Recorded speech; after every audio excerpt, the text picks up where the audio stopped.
నమస్తే, welcome to our channel. ఈరోజు మనతో పాటు స్టూడియోలో సీనియర్ జర్నలిస్ట్ సత్యమూర్తి గారు ఉన్నారు. వారిని అడిగి ఇటీవల ఓ ఛానల్ ఇంటర్వ్యూలో వైసీపీ ఎమ్మెల్యే తాటిపర్తి చంద్రశేఖర్ ఏబిఎన్ రాధాకృష్ణ గారి పైన చేసినటువంటి కామెంట్స్ని ఎలా చూడాలో తెలుసుకునే ప్రయత్నం చేద్దాం.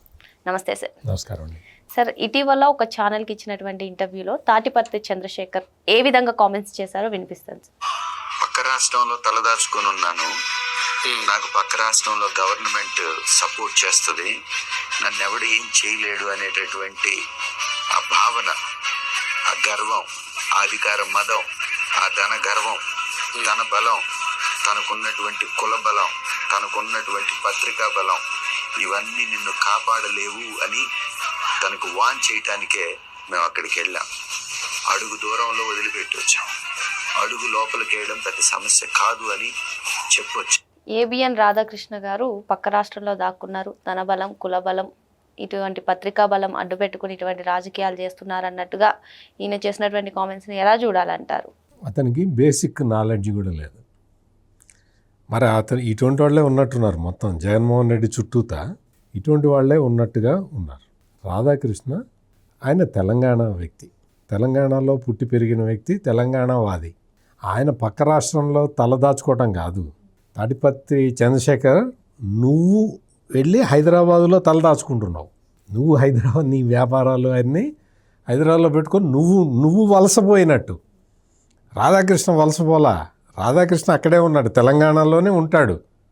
నువ్వు నీ బ్యాచ్ అంతా కూడా ఆంధ్ర నుంచి వలసపోతారు తెలంగాణకి వ్యాపారాలు చేసుకోవడానికి. రాధాకృష్ణ మీ గురించి రాసింది ఇదే. మీకు బుర్ర తలకాయ మీద, మీ మెడ మీద తలకాయ లేదు, ఉన్న తలకాయల్లో గుజ్జు లేదు అనే రాశాడు. నిన్ను ఉద్దేశించే రాసినట్టున్నాడు. లేకపోతే నువ్వు అసలు రాధాకృష్ణ ఎవరు ఏంటి అనేది కూడా తెలుసుకోకుండా ఇన్ని మాటలు మాట్లాడుతూ ఒక అడుగు దూరంలో వదిలేసి వచ్చావా? పోలీసులు నిన్ను చెంప మీద కొట్టి పంపించారా? చంద్రశేఖర్, క్లియర్గా గుర్తు తెచ్చుకొని చెప్పు. నువ్వు ఒక అడుగు దూరంలో రాధాకృష్ణని వదిలేసి వచ్చావా? పోలీసులు నిన్ను చెంప మీద లాగి కొడితే రిటర్న్ వచ్చావా? క్లియర్ కట్గా ఆలోచించుకో. ఒక 10 నిమిషాలు కూర్చొని ఎండలో పడి ఉన్నట్టున్నావు, చక్కగా చల్లటి మజ్జిగ తాగు. మజ్జిగ తాగి నువ్వు ఆలోచించు. పోలీసులతో దెబ్బలు తిని నేను ఎమ్మెల్యేని అంటే, ఎమ్మెల్యే అయితే నాకేంట్రా, నువ్వు ఏ ఎమ్మెల్యేవో నాకేం తెలుసు? నువ్వు ఇక్కడ ఎక్కడి నుంచి అంటే దాదాపుగా ఒక ఫర్లాంగ్ దూరం నుంచి అతను మనుషులను వేసుకొని, 10 మంది మనుషులను వేసుకొని పరిగెత్తుకుంటూ వస్తూ ఉన్నాడు. అది it is a hospital road. Apollo hospital ఉంటుంది, అక్కడ పేషెంట్లు ఉంటారు. అంబులెన్స్ని ఆపాడు. ఇతని తాటిపర్తి చంద్రశేఖర్ అనే అతను గ్యాంగ్ని వేసుకొని వస్తూ ఉంటే అంబులెన్స్కి దోవ ఇవ్వలేదు. అంబులెన్స్కి దోవ ఇవ్వకుండా అడ్డం పరిగెత్తుతుంటే పోలీసులు ఆపారు. నువ్వు ఆగవయ్యా, ఎందుకు నడుచుకుంటూ పో అని చెప్పి చెప్తూ ఉంటే పోలీసుల మాట వినకుండా పోలీసుల్ని తోసుకుంటూ పరిగెత్తుతూ ఉంటే పోలీసులు పరిగెత్తుకుంటూ వచ్చి ఆపి లాగి దవడకు ఒకటి ఇస్తే అప్పుడు ఆగాడు. ఈ పనవట్ట వచ్చి రాధాకృష్ణని ఒక అడుగు దూరంలో వదిలేసి వచ్చాట. ఏం మాట్లాడతారో ఏం చేస్తారో. రాధాకృష్ణకి అంటే రాధాకృష్ణ ఆంధ్ర ప్రాంతం వాడా, తెలంగాణ ప్రాంతం వాడా, బేసిక్ నాలెడ్జ్ ఉండాలి కదా. అంటే నీకు బేసిక్ నాలెడ్జ్ కూడా లేదు. అటువంటి వ్యక్తివి నువ్వు వచ్చి, అందుకనే రాధాకృష్ణ రాసింది నాకు బాగా నచ్చుతుంది. ఎందుకు నచ్చుతుంది అంటే, ఇట్ట బుర్రలో గుజ్జు లేని వాళ్ళందరూ ఉన్నారు, తయారయ్యారు వైసీపీలో అని ఆయన రాస్తున్నాడు. మీకు రాధాకృష్ణని వెళ్ళి అడుగు దూరంలో వదిలేసి వచ్చావు కదా తాటిపర్తి చంద్రశేఖర్. 3 రోజుల నుంచి ఎందుకు మాట్లాడటం లేదు రాధాకృష్ణ గురించి? ఇప్పుడు మాట్లాడు. రాధాకృష్ణ గురించి ఇప్పుడు మాట్లాడగలుగుతావా?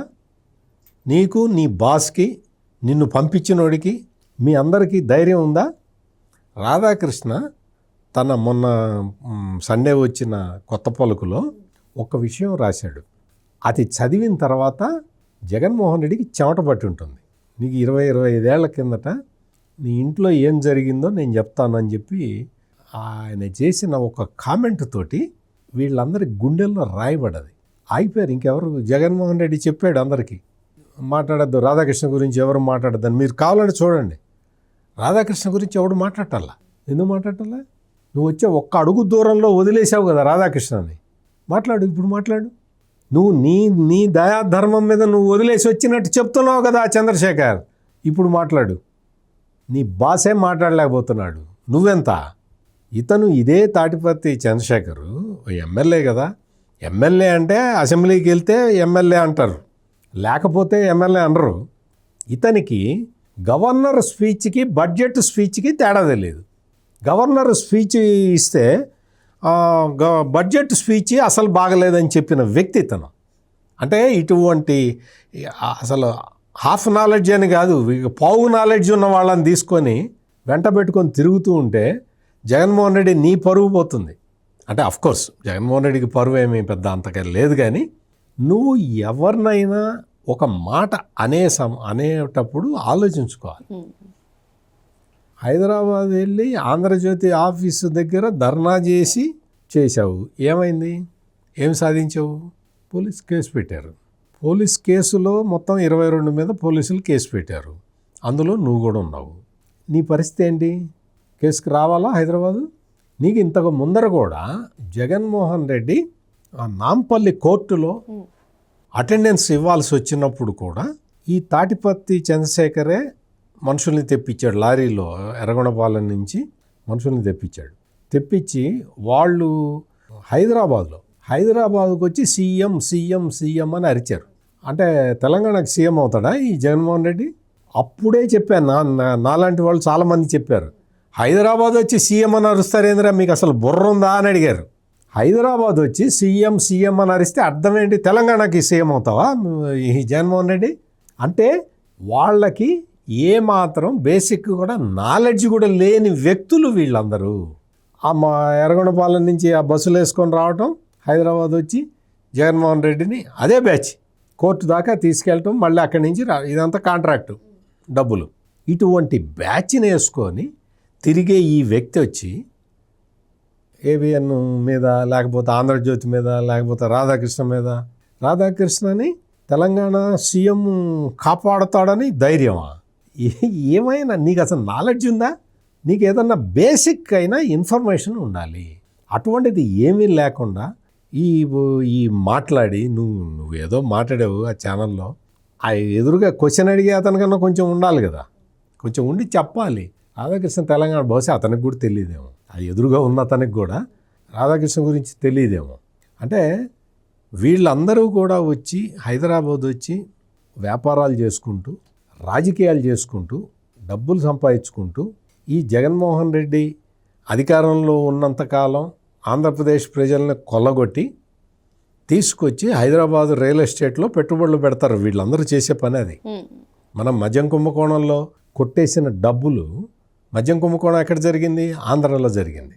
దాని పెట్టుబడులు ఎక్కడ పెట్టారు? హైదరాబాద్ రియల్ ఎస్టేట్లో పెట్టారు. అఫ్కోర్స్ దుబాయ్లో కూడా పెట్టారు. హైదరాబాదులో హాస్పిటల్స్ పెట్టారు. హైదరాబాదు రియల్ ఎస్టేట్లో పెట్టుబడులు పెట్టారు. హైదరాబాదులో సినిమాలు తీశారు. అంటే ఏంటి? ఆంధ్ర ప్రజల నోటి దగ్గర కూడు తీసుకొచ్చి వీళ్ళు వ్యాపారాలు తెలంగాణలో చేసే ఈ బ్యాచ్ వీళ్ళందరూ వచ్చి రాధాకృష్ణ గురించి మాట్లాడతారు. వీళ్ళు మాట్లాడే మాటలకి, వీళ్ళు చేసే చేష్టలకి వీళ్ళకి మనం ఇంపార్టెన్స్ ఇవ్వాల్సిన అవసరమే లేదు. ఇతనికి పర్టికులర్గా ఇతనికైతే మీరు అక్కడ ఆంధ్రజ్యోతి ఏబిఎన్ కార్యాలయం ముందర ఇచ్చిన స్లోగన్స్ చూస్తే కూడా ఇతని స్థాయి ఏంటో అర్థమవుతుంది.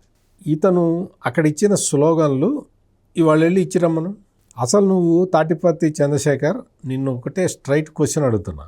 నీకు ఏబిఎన్లో వచ్చింది సాటర్డే, నువ్వు ధర్నా చేసింది ట్యూస్డే. ఈ 3 రోజులు ఏం చేసావమ్మా? ఈ 3 రోజులు ఏం చేసావు? చదవలేదా? చదివినా అర్థం కాలేదా? 3 రోజుల తర్వాత నీకు అర్థమైందా ఏంటి? కరెక్ట్గా చెప్పాలి, కరెక్ట్గా నేర్చుకో. అసలు నీకు ప్రొసీడింగ్స్ ఎట్లా ఉంటాయో ఏంటో నేర్చుకో. ఎవరెవరు మనుషులు ఎట్లా మాట్లాడతారో తెలుసుకో. జర్నలిజం అంటే ఏంటో బేసిక్స్ నేర్చుకో. నీకు ఏమీ తెలియకుండా బాగా పైసలు ఉన్నాయి, డబ్బులు ఇచ్చుకున్నావు, సీటు కొనుక్కున్నావు, నీ అదృష్టం బాగుండి ఇంత వేవ్లో కూడా గెలిచావు. నువ్వు పద్ధతులు నేర్చుకుంటే నీకు ఏదైనా పబ్లిక్ లైఫ్ ఉంటుంది. నువ్వు మళ్ళీ నీ కాన్స్టిట్యున్సీకి ఎప్పుడన్నా వెళ్ళావా? నువ్వు హైదరాబాద్లో వ్యాపారం చేసుకోవడం తప్ప నువ్వు ఎప్పుడన్నా కాన్స్టిట్యున్సీకి వెళ్ళావా, ఎప్పుడన్నా మాట్లాడావా? నీలాంటి వ్యక్తులు పబ్లిక్ లైఫ్లో ఉండటానికి కూడా అనర్హులు. నువ్వు నిన్ను ఎట్లా ప్రాంత ప్రజలు నీకు ఎట్ట ఓటేశారో నాకైతే తెలియదు, కానీ నీకు అసలు బేసిక్ నాలెడ్జే లేదు. ఫస్ట్ బేసిక్ నాలెడ్జ్ పెంచుకో, జర్నలిజం అంటే ఏంటో అర్థం చేసుకో, జర్నలిస్టుల్ని ఎట్లా గౌరవించాలో తెలుసుకో. మరో అంశంతో మళ్ళీ కలుద్దాం. Thank you sir. నమస్కారం.